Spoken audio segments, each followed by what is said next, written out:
You know who I'm talking about, that person at work or in your family who just doesn't say a lot, right?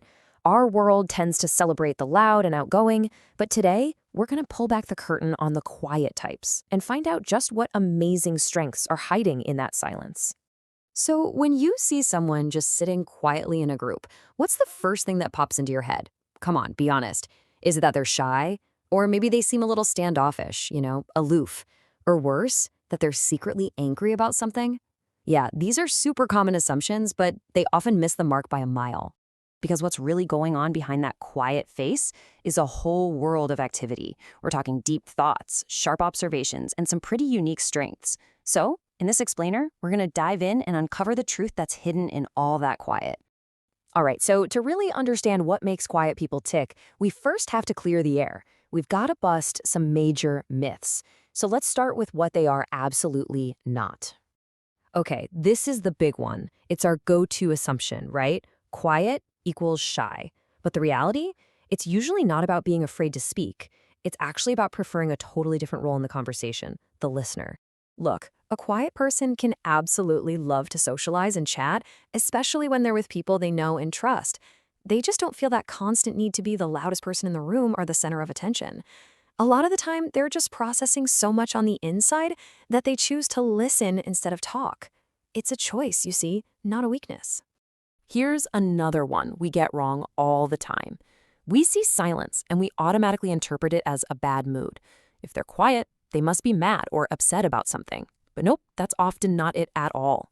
For a lot of quiet people, it's just about managing their social energy. Think about it like your phone battery. For more introverted people, big social events can be a major drain. So being alone isn't some kind of punishment for them. It's how they plug in and recharge. That quiet time is crucial. It's when they reflect and process everything. So what looks like them pulling away is actually a really important part of their self-care. And the last big myth we need to tackle is this idea that if they're not talking, they must be totally bored or checked out. Oh man, the reality could not be more different. See, for them, their own mind can be the most fascinating place to be. Just because their mouth isn't moving doesn't mean their brain isn't on fire. They could be analyzing the conversation from a totally different angle, noticing little details about the group that everyone else misses, or just enjoying a moment of peace. Their inner world is anything but boring. It's where they get their energy, from focus and deep thought, not just from nonstop talking. Okay, so now that we've cleared up what they're not, let's get to the good stuff. Let's talk about what they are. Their quiet nature actually helps them build some incredible cognitive superpowers, all developed in that space of quiet reflection. At the very heart of so many quiet people is this incredible sense of self-awareness. I mean, it makes sense, right? Because they spend so much time with their own thoughts. They get to know themselves really, really well. They're comfortable in their own skin, and they're not trying to be someone they're not.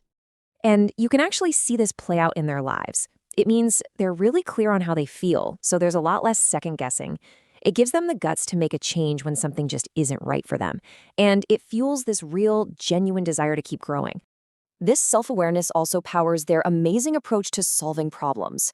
While other people might just jump in and react, they have this more deliberate method. First, they watch.